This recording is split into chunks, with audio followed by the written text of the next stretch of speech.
আপনারা দেখতে পাচ্ছেন যে রানীশঙ্কর উপজেলা স্বাস্থ্য কমপ্লেক্সে একজন ভ্যান চালককে নিয়ে আসা হয়েছে। উনি চিনেন আপনি?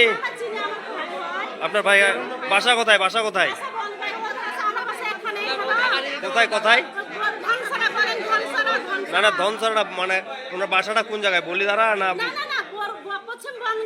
হ্যাঁ হ্যাঁ, গাজীরহাটে বাসা। কে বলতেছে? কিসের সাথে অ্যাক্সিডেন্টটা? বড় ট্রাকগুলা? আপনার কি ভ্যানে ছিলেন নাকি?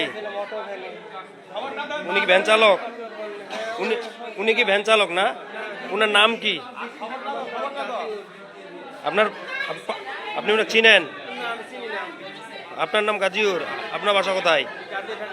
কেউ আসছে আপনার এখনো? উনি কই? উনি কই? ওই ভাইকে চিনেন তো না গাজীরহাটের?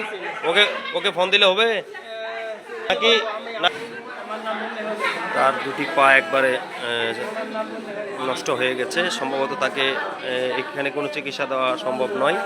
রানীশঙ্কর ফায়ার সার্ভিস তাকে উদ্ধার করে রানীশঙ্কর স্বাস্থ্য কমপ্লেক্সে নিয়ে এসে। ঘটনাটি মূলত গাজীরহাট এলাকাতে নেকমরদ যাওয়ার পথে যে মিরডাঙ্গি মহেশপুর টেকিয়া গরুস্থান রয়েছে, সেখানে এই দুর্ঘটনাটি ঘটে। তাকে সেখান থেকে উদ্ধার করে রানীশঙ্কর ফায়ার সার্ভিস তাকে হাসপাতালে নিয়ে আসে এবং তার দুটি পায়ে বিচ্ছিন্ন হয়ে যায়।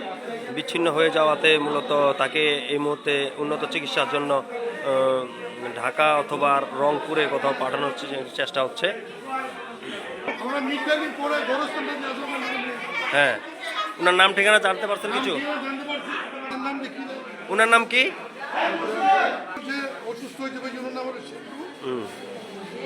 গ্রাম হলো কি বড়ুয়াল, থানা হরিপুর, জেলা ঠাকুরগাঁ।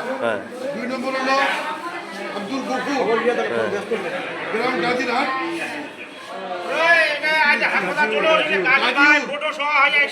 আব্দুল গফুর, গ্রাম গাজীরহাট।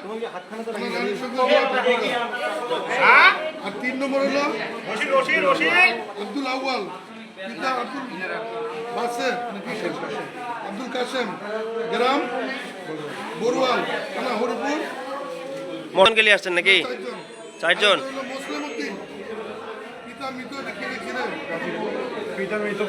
বসিরউদ্দিন, গ্রাম গাজীরহাট, থানা রানীশঙ্কর, জেলা ঠাকুরগাঁ। আপনারা এই তো আমরা এখন প্রথমে 12টা পিছিয়ে আছি। এখন 12টা 16 বাজে, 12টা 10 সরেন।